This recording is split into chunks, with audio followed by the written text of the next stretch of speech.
Assalamualaikum warahmatullahi wabarakatuh. Selamat siang kepada Ibu Nur Aini SOS MAB selaku dosen mata kuliah akuntansi manajerial dan teman-teman yang berbahagia. Pertama-tama marilah kita panjatkan puji syukur kehadirat Allah yang Maha Esa karena telah memberikan rahmat dan karunia-Nya kepada kita semua sehingga kita berkumpul di perkuliahan kali ini. Adapun topik yang akan kita bahas adalah biaya standar dan analisis varian. Sebelumnya perkenalkan, nama saya Vicky Ahmad Badri yang bertugas sebagai moderator pada hari ini. Adapun anggota kelompok saya adalah yang pertama Muhammad Gufron, yang kedua Muhammad Agung Ulil Amri, yang ketiga Dina Aminatul Lafida, yang keempat Iza Diana Ilmi, dan yang kelima adalah Lulu Diana. Baik teman-teman, langsung saja kita mulai ke sesi penyampaian materi. Saya persilakan untuk teman-teman membacakan materinya. Pemateri yang pertama akan membacakan materi yang pertama, yaitu pengertian biaya standar. Biaya standar ialah biaya yang ditetapkan lebih dahulu sebelum proses produksi dimulai atau sebelum suatu kegiatan dimulai. Jenis-jenis biaya standar ada 3. Yang pertama, standar ideal. Menginginkan efisiensi maksimum dan hanya bisa dicapai semua berjalan dengan lancar. Yang kedua ada standar normal, yaitu suatu tantangan yang bisa dicapai dalam kondisi bisnis dan ekonomi yang normal. Yang ketiga ada standar yang dapat dicapai, yaitu diharapkan dapat dicapai dalam kondisi operasi yang efisien. Standar ini lazim disebut standar aktual yang diharapkan bisa di atas normal atau bisa di bawah normal. Kegunaan sistem biaya standar. Kegunaan standar tergantung pada kondisi bisnis. Jika kondisi bisnis statis, maka standar sangat berguna sebagai pedoman kerja.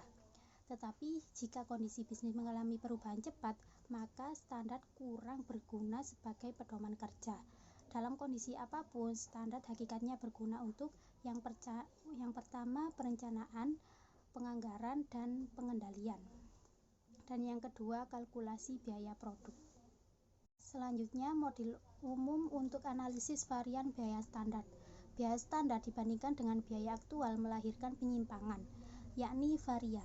Jika biaya standar lebih besar daripada biaya aktual, maka melahirkan varian yang menguntungkan. Dan sebaliknya, jika biaya standar lebih kecil daripada biaya aktual, maka melahirkan varian yang tidak menguntungkan. Analisis varian dapat dilakukan dengan menggunakan dua model, yaitu varian harga atau varian tarif dan varian efisiensi. Teknik perhitungan kedua varian tersebut adalah sebagai berikut. Kesatu, yaitu varian harga atau varian tarif. Varian harga atau varian tarif adalah selisih antara harga sebenarnya yang dibayarkan untuk sesuatu dan harga yang diharapkan dikalikan dengan jumlah aktual yang dibeli. Yang kedua, yakni varian efisiensi. Varian efisiensi adalah selisih antara jumlah aktual yang terjual atau dikonsumsi dan jumlah yang dianggarkan dikalikan dengan harga standar atau biaya per unit. Jika varian berkaitan dengan penjualan barang, maka disebut varian efisiensi penjualan. Penggunaan biaya standar secara internasional. Biaya standar diperkenalkan pertama kali di Jepang setelah Perang Dunia Kedua. Nippon Electronic Company adalah salah satu perusahaan di Jepang pertama yang mengadopsi biaya standar untuk semua produknya. Beberapa perusahaan di Jepang mengikuti NEC setelah perang dan mengembangkan sistem biaya standar. Assalamualaikum warahmatullahi wabarakatuh. Evaluasi pengendalian berdasarkan biaya standar dibagi ada 4. Yang pertama adalah penggunaan biaya standar adalah elemen kunci atau paling penting dalam pendekatan manajemen biaya execution. Sejauh biaya tersebut atau pengendalian berdasarkan biaya standar tetap ada dalam standar, manajer dapat memusatkan pada isu ini. Yang selanjutnya adalah sejauh standar dipandang masuk akal bagi karyawan, mereka dapat mempromosikan ekonomi dan efisiensi. Mereka menyediakan benchmark yang dapat digunakan oleh individu karyawan tersebut untuk mengukur kinerja mereka. yang artinya adalah manfaat dari biaya standar ini adalah untuk mengukur salah satu karyawan dari perusahaan mereka, untuk mengukur kinerja dari tiap individu perusahaan atau karyawan. Yang selanjutnya yakni biaya standar dapat menyederhanakan pembukuan. Selain pencatatan biaya ke tiap-tiap pekerjaan, biaya standar untuk bahan, tenaga kerja, dan overhead pabrik dapat dibebankan ke pekerjaan. Yang selanjutnya atau yang terakhir yakni biaya standar cocok dalam sistem terintegrasi atau akuntansi pertanggungjawaban. Sekian, terima kasih. Assalamualaikum warahmatullahi wabarakatuh. Untuk materi selanjutnya yaitu masalah potensial dalam penggunaan biaya standar.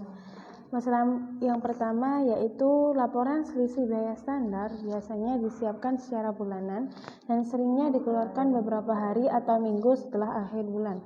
Yang kedua yaitu apabila manajer tidak begitu peka dan menggunakan laporan selisih sebagai suatu kelompok, maka semangatnya akan berkurang. Yang ketiga, standar kuantitas tenaga kerja dan selisih efisiensi mempunyai dua asumsi.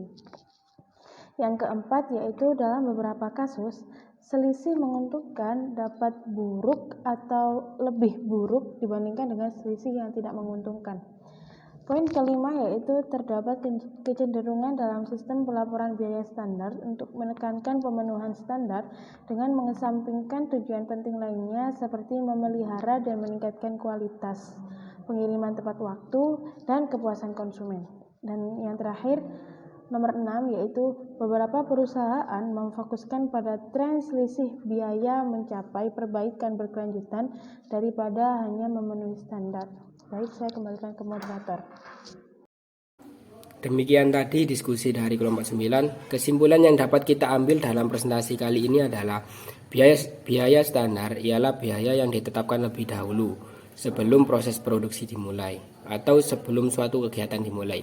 Juga terdapat 3 jenis biaya standar, yaitu standar ideal, standar normal, dan standar yang dapat dicapai.